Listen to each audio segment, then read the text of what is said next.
We begin this morning with some breaking news out of London. There is quite the political crisis that is emerging as more and more of Boris Johnson's MPs and supporters abandon ship.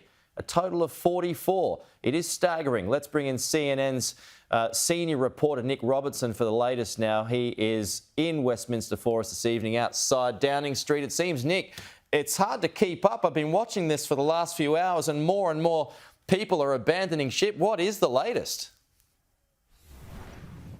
They're abandoning ship, and even the Prime Minister has taken to throwing one of them overboard because he dared, if you will, to tell the Prime Minister that it was time to resign. Michael Gove, a senior cabinet member in Boris Johnson's government, a long-time friend and frenemy, a political rival, political partner of the Prime Minister, told the Prime Minister that he believed that it was time for the Prime Minister to step down. Within hours, the Prime Minister had sacked him, and that's what we've seen play out over the past sort of 7 or 8 hours here. More and more people quitting ministerial and other senior government positions. But at the same time, the Prime Minister, when faced with the Parliament session, the Prime Minister's question time earlier today, taking a lot of criticism and a lot of heat in a way that he hasn't really before from the opposition party, saying that he plans to fight on, that he has a mandate from the people of the country. In 2 hours of a committee session grilling, a much more quiet but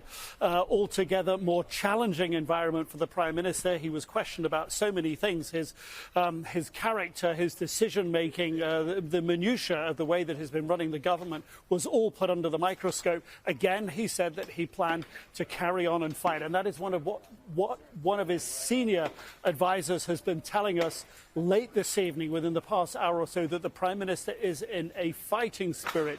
And despite the mood music within his party telling him that it's time to step down and step aside and resign and allow them to pick a new party leader and therefore a new Prime Minister, the Prime Minister is not going along with that. So at the moment, he is leading a very divided party. And as you say, as the minutes tick by, more senior members of his government are putting in their notices, and it is happening.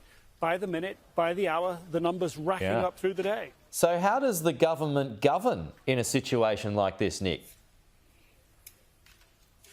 Yeah, the Prime Minister has a plan. He plans a new cabinet. He plans through his new Chancellor of the Exchequer, Finance Minister, if you will, to roll out what are being described as tax cuts next week, that the Prime Minister's senior official says are red meat to the Conservative Party, the voters, the members of Parliament, that this is exactly the sort of thing they want for the electorate. The Prime Minister plans to roll that out next week.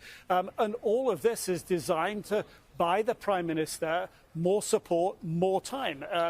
The senior official said that if there were a vote of confidence in the Prime Minister now, tonight, it might be tight. The fact is, the party is not in a position to have that vote until the earliest next week.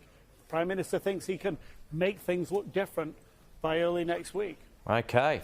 He survives, but for how long? Talking about Boris Johnson here. Nic Robertson bringing us up to speed there, senior CNN correspondent from Downing Street. Thanks, Nick.